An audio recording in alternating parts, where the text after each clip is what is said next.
नमस्कार, मैं हूं आर्यन सिंह। आप देख रहे हैं न्यूज़ डंका। न्यूज़ डंका में आपका स्वागत है।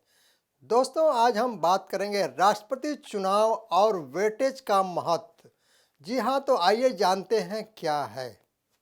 इस समय राष्ट्रपति चुनाव के लिए जो इलेक्टोरल कॉलेज है उसके सदस्य से वोटों का कुल वेटेज 10,98,882 है। जीत के लिए राष्ट्रपति उम्मीदवार को 5,49,442 सीट प्राप्त करने होंगे। जो प्रत्याशी सबसे पहले यह वोट हासिल करता है वह राष्ट्रपति चुन लिया जाएगा।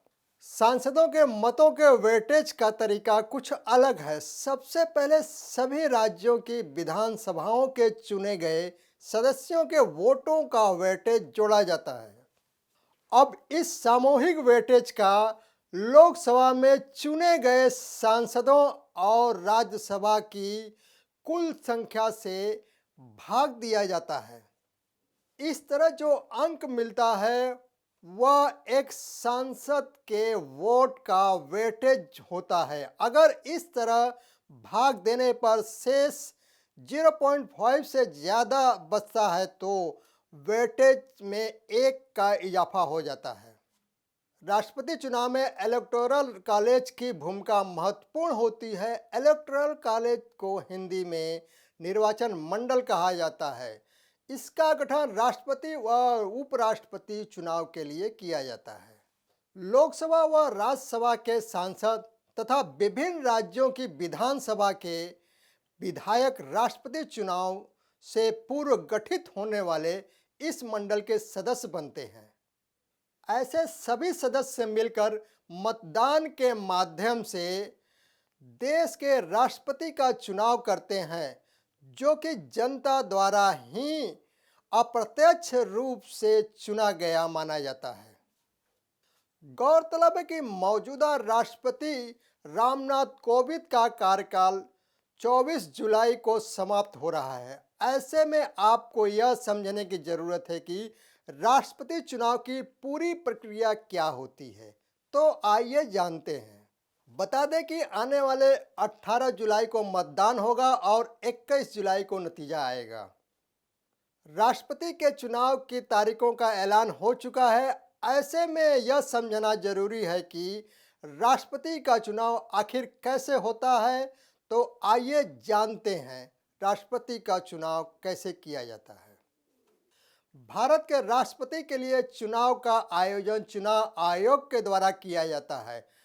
भारतीय राष्ट्रपति का चुनाव अप्रत्यक्ष तरीके से एक निर्वाचन मंडल प्रणाली के माध्यम से किया जाता है, जिसमें प्रत्येक राज्यों के चुने गए विधायक और लोकसभा तथा राज्यसभा के सांसद अपने वोट डालते हैं। यहाँ पर यह जान लेना जरूरी है कि राष्ट्रपति के चुनाव में राज्यसभा के मनोनीत सांसद भाग नहीं लेते। राष्ट्रपति को इलेक्टोरल कॉलेज चुनता है, जिसमें लोकसभा राज्यसभा के सांसद और अलग अलग राज्यों के विधायक होते हैं। भारत में राष्ट्रपति का चुनाव यही इलेक्टोरल कॉलेज करता है, जिसमें इसके सदस्यों का प्रतिनिधित्व अनुपातित होता है। यहाँ पर उनका सिंगल वोट ट्रांसफर होता है, पर उनकी दूसरी पसंद की भी गिनती होती है। इसे सिंगल ट्रांसफरेबल वोट कहते हैं, यानी एकल स्थानांतरण प्रणाली। सिंगल वोट यानी वोटर एक ही वोट देता है, लेकिन यह कई उम्मीदवारों को अपनी प्राथमिकता से वोट देता है। यानी यह बैलेट पेपर पर यह बताता है कि उसकी पहली पसंद कौन है और दूसरी तीसरी कौन है। राष्ट्रपति चुनाव की सबसे खास बात यह है कि इसमें प्रत्येक वोट का मूल्य अलग अलग होता है। राज्यसभा और लोकसभा के प्रत्येक संसद के वोट का मूल्य 708 होता है। विधायकों के वोट का मूल्य अलग अलग राज्यों के जनसंख्या पर निर्भर करता है। वोट डालने वाले सांसदों और विधायकों के वोट का महत्व अलग अलग होता है।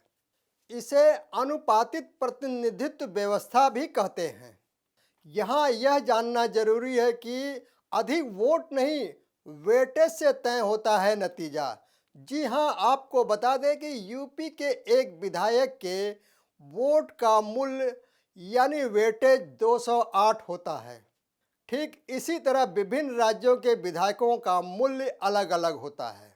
भारत के राष्ट्रपति के चुनाव में सबसे ज़्यादा वोट हासिल करने से ही जीत तय नहीं होती। राष्ट्रपति वही बनता है जो वोटरों यानी सांसदों और विधायकों के वोटों के कुल वेटेज का आधा से ज़्यादा हिस्सा हासिल करे। यानी इस चुनाव में पहले से तय होता है कि जीतने वाले को कितना वोट चाहिए। मतगणना प्रक्रिया में सबसे पहले उन कैंडिडेटों को रेस से बाहर किया जाता है जिसे पहली गिनती में सबसे कम वोट मिले हैं, लेकिन उनको मिले वोटों में से यह देखा जाता है कि उनकी दूसरी पसंद के कितने वोट किस उम्मीदवार को मिले हैं।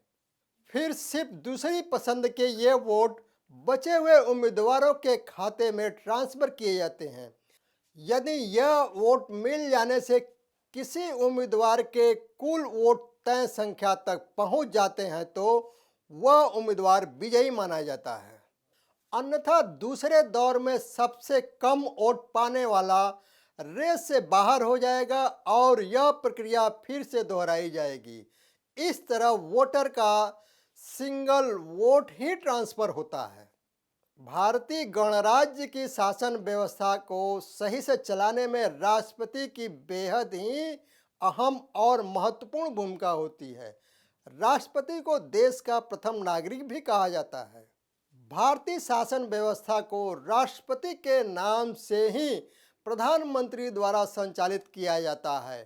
संसद में पारित कोई भी बिल या कानून नियम तब तक लागू नहीं हो सकता जब तक कि उसे राष्ट्रपति की मंजूरी नहीं मिल जाए। वहीं राष्ट्रपति के चुनाव को लेकर भाजपा की राह आसान हुई है। निर्दलीय उम्मीदवारों से समर्थन और क्रॉस वोटिंग के माध्यम से वोटों की वैधता को सफलतापूर्वक चुनौती देने और अपने प्रतिद्वंदियों में आंतरिक कलह से लाभान्वित होने में भारतीय जनता पार्टी को महारत हासिल है। भारतीय जनता पार्टी हरियाणा, कर्नाटक और कांटे की टक्कर के बाद महाराष्ट्र से राज्यसभा में अतिरिक्त सीटें हासिल करने के अपने प्रयास में सफल रही है। मौजूदा दौर के चुनावों में मिली बढ़त के साथ पार्टी ने छोटे दलों और निर्दलीय उम्मीदवारों को अपने पक्ष में वोट करने के लिए मनाने की अपनी क्षमता साबित कर दी है। इसे आगामी राष्ट्रपति और उपराष्ट्रपति चुनाव से पहले पार्टी के लिए एक सफलता के रूप में देखा जा सकता है। 18 जुलाई को होने वाले राष्ट्रपति चुनाव के लिए एनडीए सरकार आवश्यक बहुमत के मिशन के करीब 20,000 मतों से दूर है। अन्ना द्रमुक, बीजेडी और वाईएसआरसीपी जैसे दलों के साथ साथ निर्दलीय और छोटे दलों के समर्थन पर निर्भर है। शुक्रवार के नतीजे के बाद से महाराष्ट्र में भाजपा को बढ़त मिली है। महाराष्ट्र में एक अतिरिक्त सीट हासिल करने में सफल रही है। यहां से केंद्रीय मंत्री पीयूष गोयल के अलावा अनिल बोंडे और धनंजय महाडिक उच्च सदन के लिए चुने गए हैं। पार्टी ने कर्नाटक में 3 सीटें और हरियाणा में एक अतिरिक्त सीट जीतने के अपने लक्ष्य को पूरा किया है। कर्नाटक में केंद्रीय मंत्री निर्मला सीतारमण, जगेश और लहर सिंह सिरोया निर्वाचित हुए हैं, जबकि हरियाणा में पार्टी ने 2 सीटें जोड़ी हैं। राजस्थान और हरियाणा में भाजपा के पास एक उम्मीदवार के चुनाव के लिए पर्याप्त वोट थे। पार्टी ने निर्दलीय उम्मीदवार सुभाष चंद्रा और कार्तिकेय शर्मा का समर्थन करते हुए आश्चर्यचकित कर दिया। शर्मा चुनाव जीते, लेकिन चंद्रा की हार को सामना करना पड़ा। राजस्थान में भाजपा को निराशा का सामना करना पड़ा। उसके विधायक शोभ रानी कुशवाहा को पार्टी द्वारा क्रॉस वोटिंग के लिए कारण बताओ नोटिस दिया गया था। इस घटना ने राजस्थान में पार्टी के आंतरिक विभाजन को फिर से सामने ला दिया है, क्योंकि नेताओं के एक वर्ग ने क्रॉस वोटिंग के लिए पूर्व सीएम वसुंधरा राजे को दोषी ठहराया था। एक नेता ने कहा कि कुशवाहा को राजे का करीबी माना जाता है। राजस्थान में एक सीट जीतने के लिए 41 वोटों की जरूरत थी और कांग्रेस के पास 2 और बीजेपी के पास 1 वोट थे। 30 शेष वोटों के साथ भाजपा सीधे उम्मीदवार के लिए 11 और वोट प्राप्त करके कमी की भरपाई नहीं कर सकी। कर्नाटक में कांग्रेस और जेडीएस के बीच पैदा हुए मतभेद को भगवा पार्टी को फायदा हुआ। पार्टी के एक नेता ने कहा कि तीसरी सीट के लिए वोट बटोरने की पहल रंग लाई। नेता ने क्रॉस वोटिंग के बारे में विशेष जानकारी नहीं दी। 121 विधायकों वाली भाजपा को 2 और कांग्रेस को 1 सीट जीतने की उम्मीद थी और चौथी सीट के लिए कड़ी टक्कर की उम्मीद थी। शुक्रवार को हुए मतदान में राज्यसभा की 16 सीटों में से भारतीय जनता पार्टी ने 8 पर जीत हासिल की। उसने कर्नाटक और महाराष्ट्र में 3, हरियाणा में 1 और राजस्थान में 1 सीट जीती। हरियाणा में उसके समर्थन में एक निर्दलीय ने जीत हासिल की थी। उच्च सदन में भाजपा की ताकत अब 95 होगी। 3 जून को पार्टी ने अपनी संख्या में 14 सदस्यों को जोड़ा है। जब सभी दलों के 41 उम्मीदवार निर्विरोध उच्च सदन के लिए चुने गए, कुल 57 रिक्तियों में से 24 भाजपा से थे। पार्टी ने 23 निर्दलीयों को पुनः प्राप्त किया है। तो दोस्तों, यह वीडियो कैसा लगा? लाइक, शेयर, कमेंट और हमारे YouTube चैनल को सब्सक्राइब करें। धन्यवाद।